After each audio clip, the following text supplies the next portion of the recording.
Support for this episode of PBS Reno Arts is provided by the Nevada Arts Council. Arts and creativity make us stronger, fueling innovation, prosperity, and thriving communities across Nevada. They boost our economy, promote well-being, and enhance education, empowering Nevadans of all ages. The Nevada Arts Council nurtures these essential creative forces. Together, let's elevate the arts in every corner of our great state. More at nvartscouncil.org.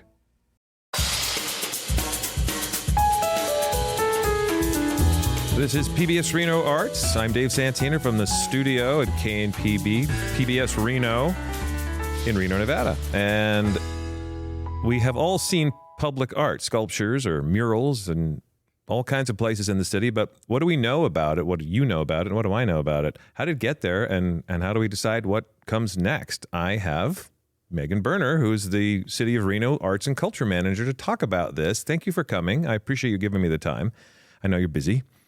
Yeah, absolutely. Happy to be here. So I see these things. I see the sculptures here and there. I see the big sea anemone, if you want to call it that, down on the corner where by Meadowwood Mall and McCarran and Virginia Street, and all over the place. The murals that have popped up everywhere. And I think about how I love seeing public art. I know it's a controversial thing for some people. I've always enjoyed it, but then I see a post that comes out on Instagram that I think you put out, and it was saying, hey, there's an update to the city's master plan for art. And I thought, what does that even mean? I need to find out. So I wanted to have you come and talk about it. So thank you. Appreciate it. So let's get into that. What are, first of all, your responsibilities as the city's arts and culture manager? Because I think that's a position that unless you know what it is, you couldn't guess, right? I couldn't tell you what it is. Sure, yeah.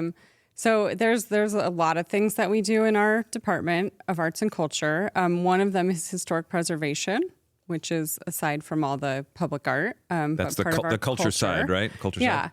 I think culture encompasses a wide variety of things, but sure. Yeah. So on the public art side, we manage our city's public art collection.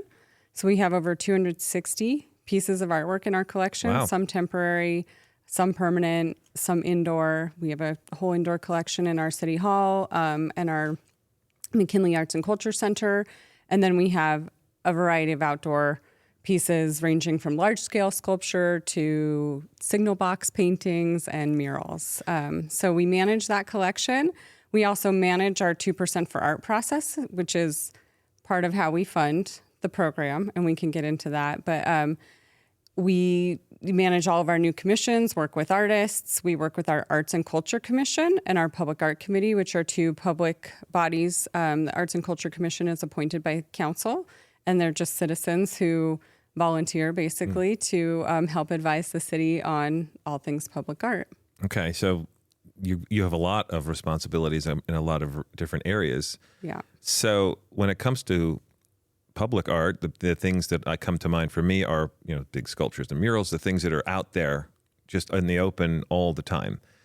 How are those decided upon? How do you come to a final choice about what's going to go into a location in terms of the art? Because I know there's some input, but I've never really known the full process. Sure, yeah. So there's a variety of mechanisms for this. One of them is the 2% for Art ordinance that dictates with the city's capital improvement projects that 2% gets set aside for the creation of artwork. When did that start? That started in 2000 and... I don't know the exact date. I didn't mean to make it a test. It's been about 20 years. Okay, so it's been a while. 20-something years. I want to say 22 or 23 years. I have memories from the old arts projects that we did with the city at PBS Reno when we would make art videos, right? So I would do little shows called Art Beat that were short artist profiles or organization profiles. And at the end of that, at that time, it was like the year 1999, 2000, and it was the City 2000 Arts Commission. And I remember that. So if this came right after that, then it's been a while. Yes. Yeah. So I think, yes, that started out with small allocations of funding from city council for challenge grants for public art and things like that. So the public art program started before the 2% for our ordinance, I think, was enacted. But that is part of our code. So when there are big capital improvement projects, such as the Moana Springs Aquatics Fitness Center, that triggers this ordinance, and we get a 2% set aside for art. So 2% of what? The whole construction project, all eligible costs. So sometimes there are costs that are exempt, like our street and sewer funds do not trigger that 2%, even though those are capital improvement projects. So for those are site-specific funds that go towards those facilities. So the artwork's created for those facilities. So those sites are kind of automatically selected. Got it. So the artwork is built into the plan for that facility. Well, this is good that you're not doing this for the sewer. Yeah. Because I don't really think sewer art is not high on my list of desired visits. But there is another, so the other way that we select sites is we work with some of our regional partners, like the RTC, the Regional Transportation Commission of Washoe County. And when they are doing street projects, they generally fund those through federal funds and other funding. But then those projects, once they're completed, get turned over to the city. They're in the city's jurisdiction to maintain and take care of. So, for example, there was a widening project that was just done at Sky Vista in North Valleys, right at the entrance to a Washoe County park, actually the North Valleys Regional Park. Okay. And they created a roundabout there. And so in partnership with them, they put in infrastructure for art, like a footing and conduit for lighting. And we will commission the artwork for that. And so when they have projects like that happening, we try to tag on and say, we'd like to do a project here. We'll put artwork in this neighborhood as part of this street project. And that's sort of just the city and looking at where we have artwork around the city. So trying to distribute it into neighborhoods that don't have artwork. We work with those communities to help select the artwork. So when you're saying, what gets decided on, all of our processes, for the most part, involve the community and give them opportunities to meet with artists, talk with artists who are finalists, who apply for these commissions, and to give them feedback and input on what they'd like to see in those spaces. Cool. I think a lot of people see the result of that, like they see the public art when it's installed, and a lot of people will drive by and go, well, how did that happen? I don't even even especially if they don't like it, then it's like, who even chose that? And meanwhile, there was a chance to be a part of that conversation earlier, and maybe they were not aware or not paying attention to the opportunity. Yes. Yeah. We try really hard to get the information out to folks. A lot of it comes out on our social media and through our newsletters, but we also try to go into the neighborhoods and do workshops in those spaces. So with the North Valleys project, we actually had the artists visit with students at O'Brien Middle School and work with them to give input. That's fun. And he had them do like interviews with their family members and things like that. So to get that kind of input and reach out to people who live in the community, so who are going to be interacting potentially with the artwork, whether it's driving by or visiting the park. I remember one not too long ago where there was input and involvement with the community building a mural under an overpass on Wedekind Road. And I remember going by and seeing the final result, and it was really interesting to see. It was beautiful, I thought, and kind of fun and different and reflective of it. It seemed to reflect the community that had the input to that, and I thought that seemed like the way to go. Like that's how you want it to be. You want it to reflect where you are and who's there, versus just randomly selecting something. Yeah, and that was a unique project actually, and so that's one of our more recent initiatives called Art Belongs Here, which is a neighborhood public art granting program. And so that would not have happened without the community that initiated that project. Oh, nice. Coming out and getting support from their neighbors, and really they did such a good job on pulling people into that. And the idea behind that initiative, that Art Belongs Here initiative, really was that it was that, we've been hearing from people about how does art happen, and what if we want art in our neighborhood? How do we make that happen? And so we created this granting program to allow people to apply for projects in public space, that we then help them with the process and walk them through that. And so the Art Belongs Here projects really, I feel like, have garnered a lot of community support and involvement, in helping with create the artwork and Yeah. give input to the artists and select artists.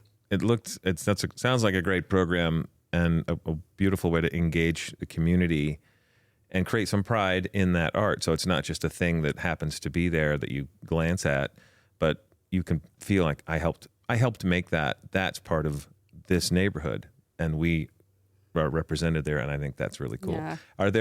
That's the one I remember because I've seen it the most. Do you remember any others that people who might be listening and driving right now would perhaps pass by? Yeah, so there are two prominent murals on underpasses. One that was done at Keystone and I-80 on the west wall by that freeway entrance. That's really beautiful in terms of just transforming that sort of everyday mundane infrastructure that you pass by and maybe don't notice. But it gives you a new perspective on that space, and hopefully on the city in general. There's one at the Foster Keystone Booth interchange that was also done through that project. There was one that was done, this one had really great neighborhood involvement. There was one that was done at Lake Park. So little sort of pocket park in a neighborhood. And that community, we worked with them to do a call for artists and hire a pair of local artists who constructed this bench that was really evocative of that place. It's a really cool bench. It's like this double-sided, it kind of spirals, so you can sit and sort of chat with people, but also look out sort of at nature. Back to back, but able to still face each other. Yeah. Yeah, I've seen that. Yeah. I have seen that. That was really a fascinating choice and a fun way to engage people. Yeah. You can sit alone and somebody sits next to you and you can't help but notice them because they're right there. Maybe it engages and starts a conversation. That would be beautiful. Yeah, but I think those projects really talk about, when you're saying it reflects the neighborhood and things like that. I think that's one of the powerful things about public art is that it can tell stories of the community or invite people into these spaces to create more of that sense of community or connection either to the space or to the neighborhood. So I think that it's one of the things that I really enjoy about the last, I guess, 20 years of change is seeing the murals go up downtown and down in Midtown, and the fact that there became a sort of a tour that people could go through and tour the murals, and it's a point of interest, and it also beautifies and just creates thought, and any reaction I think is better than nothing, right? I think that is also one of the beauties of art is it generates it stimulates in one way or another, and I think that putting it in public places is tremendous. And I know there are always people who argue against something because they don't like a message or a look or whatever, but generally, how is the response to all of the work you've been doing? Largely, it's very positive. So we've just been embarking on this process to update our public art master plan that was over 20 years old. The first thing we did for that process after hiring our consultant was have them conduct a public survey. And that survey was really, how do you feel about the public art program in Reno and, what would you like to see in the future? And largely, we got over almost 600 responses to that, which is pretty good for a city this size. And it was largely very positive. People like to see the artwork out there. I think they connect with it. They see value. We always say, we don't expect you to like everything in the collection. There's a huge variety of things, and we try to find a variety so that, there's something hopefully that everybody can connect to. But, there are always people who, don't necessarily see the value or critique it, especially when there are so many other serious issues, I think, happening within our society and within the city. But fair enough. I mean, I don't think anyone would disagree with that, but that doesn't mean you have to eliminate something that's beautiful and uplifting versus just focusing on the things that are, yes, very serious, but I don't think they're competing necessarily for the same money, right? The same dollars don't support each of those subjects. They go and they're coming from different places, right? So that is correct. And in fact, I like to point out that most of our public art budget is funded from room tax. So it's not necessarily taxes coming from folks who live in the city. These are coming from visitors that are staying in downtown hotels and things like that. So we get a very small percentage from the city's general fund from those capital improvement projects. And that's usually around 40 to 80,000 a year, that general public art fund. So got it. Okay. So tell me about this master plan. That was what sparked this in the first place, was this post that said there's an update to the master plan. And have to admit, I thought, oh, I didn't even know there was really a master plan for public art. This is a curious thing for me to check into. So I'm just curious about the whole thing. How does it come about? And you know, what's the update? What's coming forward here? Sure, yeah. So shortly after the city's 2% for Art ordinance was created, we created a public art master plan, which is essentially a guidebook, I guess, to how we run the public art program. What are the goals, the priorities, the day-to-day management of everything. Our last master plan was created in 2002, adopted in 2002, so it's over 20 years old.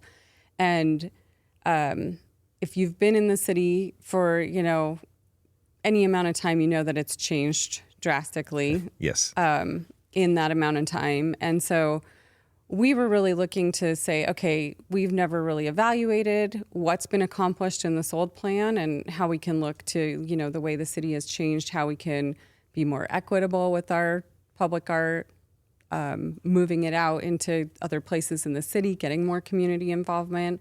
And so, we decided it was time to update that because we've been operating under that past framework for that long with really very few adaptations to any of that. And 20 years ago, the end of the city, it was much closer than it is now. You've had so much building and so much growth that that master plan couldn't have, well, I assume, couldn't have anticipated what was coming. Yeah.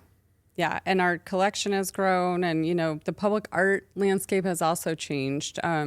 How public art is created and, you know, working those kinds of best practices. So we hired a consultant. We got an allocation from City Council to say, yes, we believe this is important. Let's embark on this process. And so we hired a consultant to help us with this, who's been doing public art plans across the country. And we started out, like I said, with a public survey, and that informed a lot of what is in this new plan and some of those vision and big goal ideas. So we started at the beginning of 2024, in January, the beginning of this year. Okay. We're nearing the end of the process now. We have a draft out that is open for public input, and it includes all of this information that we've gathered. We circulated questionnaires to like our former Arts and Culture Commission members and Public Art Committee members because they have a more intimate view of the workings of the public art program. We talked to artists who have worked with the program, local and non-local. We worked with organizations that have worked with us before. We did interviews with stakeholders. We had two groups that were kind of guiding the process, an internal advisory group and an external advisory group. The internal advisory group were members of the city staff who our team works closely with. So people in the Public Works Department, our planning department, there's a lot of crossover in some of those. A lot of things people don't understand about some of those big sculptures is we have to get building permits for them, and they have to be engineered. And, you know, we're thinking about public safety and longevity for some of these things. You don't want the space whale to fall on someone. Yeah, exactly. That thing's huge. Yeah. Yeah. Right. And so, and our external group included folks from other arts organizations, artists, people that we collaborate with outside of the city. So a lot. Yeah. You name it. You guys covered the gamut. And so then once you gather all that, what comes of it? So then, yes, we create this document. It's a 69-page document right now. There are lots of pictures in it to illustrate some of the work that we're doing and So we've I done. could but understand it. Thank you for adding Yeah. pictures. It is accessible. The last few pages are a lot of words because those are the policies and guidelines, but the front end of it is sort of this, it's an introduction talking about who we are in Reno. And a lot of that, again, is based on that public survey saying, what about Reno do you feel connected to, and how can the public art program help elevate that? We heard a lot of folks are really attracted to the natural environment here. So how close we are to the mountains and the desert, and even within our city, the river and things like that. That seems central to that. So some of the vision ideas came from that feedback. And then expanding some of our smaller programs, like we do galleries.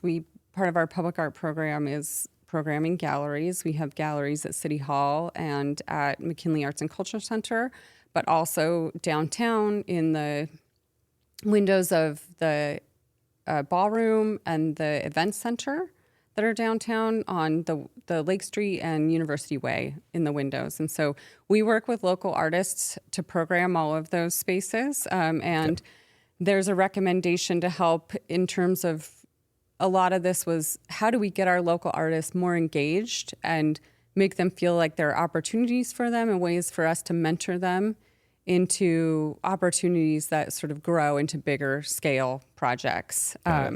So there's plans like that to open up our signal box program to ladder up into larger mural opportunities for artists and things like that. And a lot of it circles around, a lot of people responded to how they felt about public art was that it was a way to tell the city's stories and to talk about our culture, our heritage, our history, contemporary things happening. And so there's a recommendation to not necessarily curate, but to focus a little bit more on trying to tell those stories and incorporating more, a fuller picture of that. Got it. So with that recommendation, does that help direct your focus when it comes to potential projects and potential artists who are going to collaborate? Do you look for people who have a natural style that blends well with this idea of this natural world around us that we want to be involved with and that we love? How does that move your needle, so to speak? Yeah, so I think it does. It definitely guides us in terms of the types of projects that we will be focusing on in the next 5+ years. One of the big recommendations is to create task forces, because something we've been really trying to do with limited staff and the resources that it takes to have committees that guide everything was to create specific task forces that would help with project development. So let's just say, there's a capital improvement project for the city or one of these street projects happening, and we identify a space that we're going to put artwork in. We would assemble a task force similar to our public art committee, but this would be not just that same body that's been appointed, but stakeholders from the community. So community members in proximity to where that artwork is going, city staff that would be, have direct input on the artwork, maybe for safety maintenance issues, or even if it's going into the building that this specific group occupies. We would have some artists hopefully on those teams and public art experts from our Arts and Culture Commission. And they would really guide some of those goals for that artwork, that specific piece of artwork. Whether it is, we really want to hire an artist who's local, or we're hiring an artist who works in this vein, et cetera. Once some of those goals for the artwork are identified. Got it. So all the work is done before the work is done.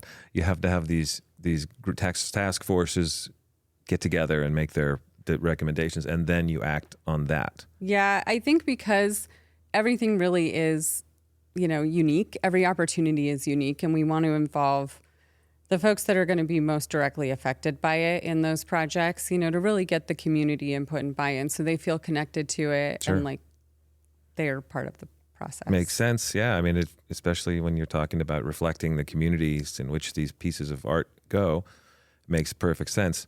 So from this point, we are talking, excuse me, we're talking in mid to late December of 2024. With the current planning process, when would the most likely first piece of public art be visible to a citizen of Reno? Under the new public art master plan? Or just thinking about the process, because I know there are things coming. Yeah, but I'm that's just saying, a hard question because we're mid-process in so many things that are... I guess maybe the question should be, how long do these things usually take from idea to completion? So again, it really depends on the scale, but I would say on average, if you're looking at even our signal box program, our painted signal boxes, that's an annual program. Yeah. So we did an artifact story on those that we still repeat, and I still love them. Yeah. That's one of our most popular programs. People love them.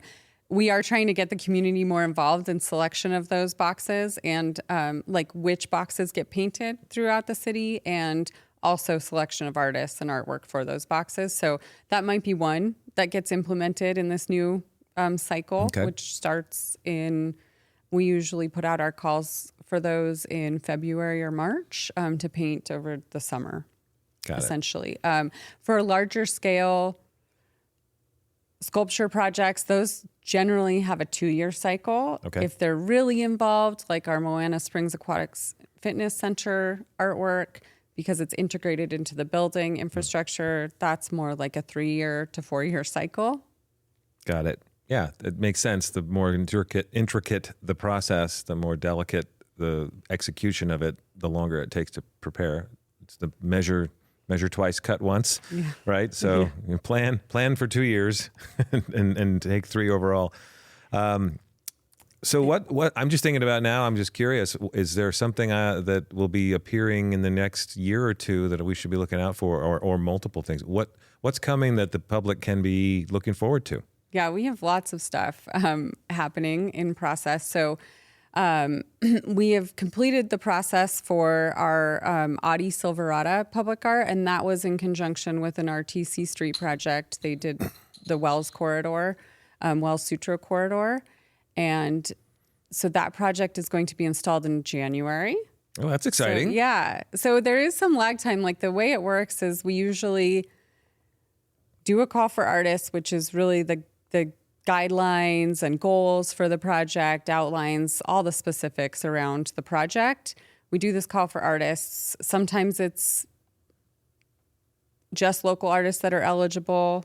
Sometimes it's national. We get those applications in and our committees look at them and narrow it down to finalists, and then the finalists present or get interviewed. Sometimes they present a loose proposal and we narrow it down to the one artist that's going to, be commissioned for the artwork from there. And then they usually do community engagement again with the community to get input before they finalize their design. And then there's lag time for that fabrication if it's a sculpture. If it's a mural, they can start painting right away depending on weather and things like that. Sure. So this one has been in process for almost 2 years. Oh, wow, so there's that lag time between when the final design gets decided and then the artwork gets made and installed. So it's sometimes I think people forget about it or it's off their radar, and then it's like, oh, there it that is. project's finally there. So that one's coming. We've been working on a process for the roundabout in North Valleys on Sky Vista Boulevard, and the artist has been selected for that and done a bunch of community engagement and is working on a design for that. That one should be installed in late spring, early summer of 2025. All right, so look for that one. Yeah. And then we are going to be launching a process. This is like a whole brand new, we got an allocation from City Council for murals on California Avenue. So if you ever drive along California at the Keystone Interchange, there's a huge retaining wall. Yes, okay, yes.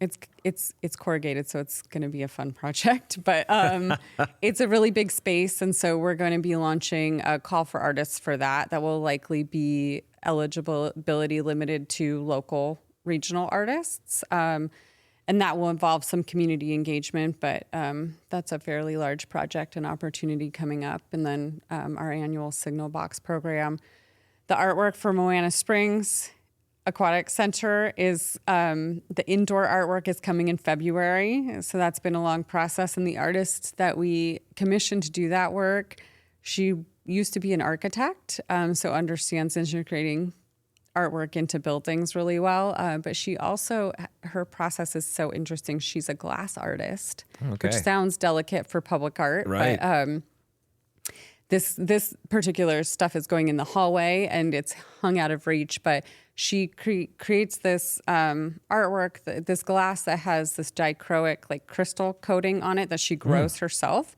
so that it refracts light in different ways. And she's created this environment in the hallway that looks like underwater / sunset or, these really cool effects. So I can't wait really to see excited that. about that. And that's in February. And so the Keystone wall, the corrugated wall, when do you imagine people will start to see things there? Probably not until fall of next year. Okay. Yeah. Yes. I'm really interested in thinking ahead because it's something, for one thing, it's fun to look forward to it, but also I'm just trying to get my head around sort of my own mental calendar of where to expect to see new things, because it's fun for me. I enjoy seeing the results of all this. So I like looking forward to it. So, okay. Lots going on. So much. Okay. Is there anything that we need to know that we haven't talked about already regarding this that you want people to be aware of? Because I want to make sure that you get to share that message. Just that, one thing. Okay, two things. One thing is that we have all of our public art on a map.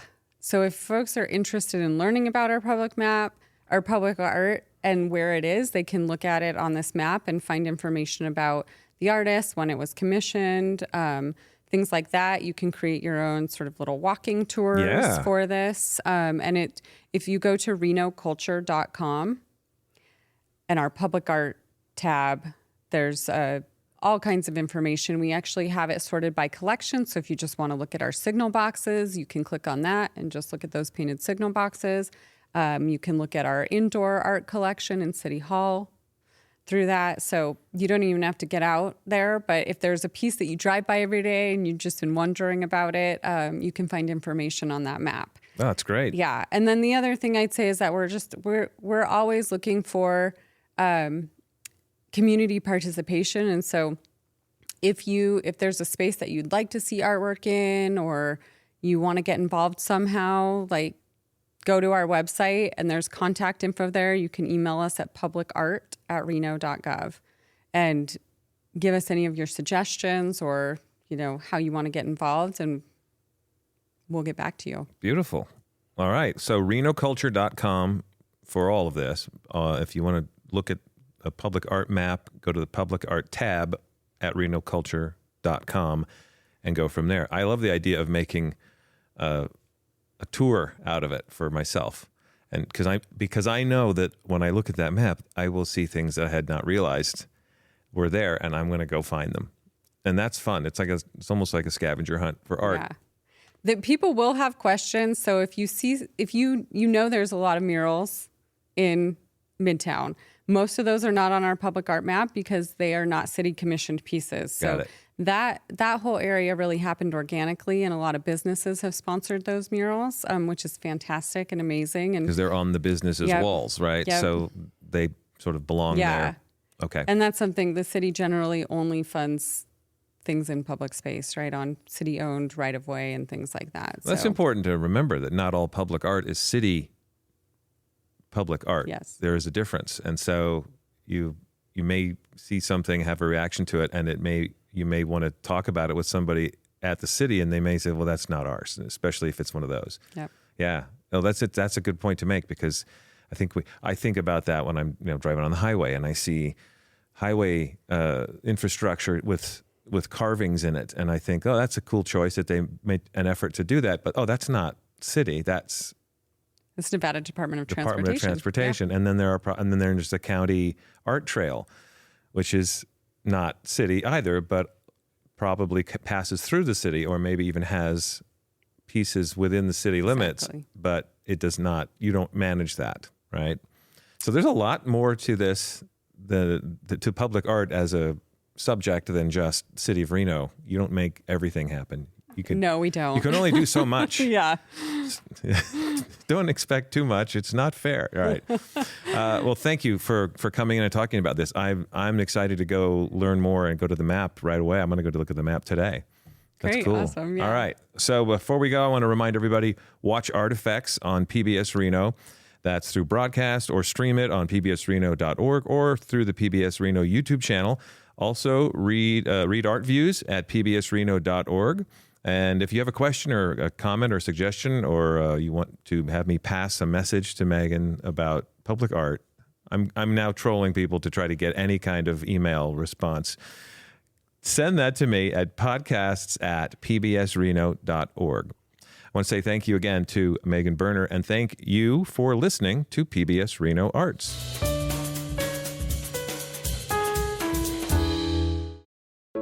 Support for this episode of PBS Reno Arts is provided by the Nevada Arts Council.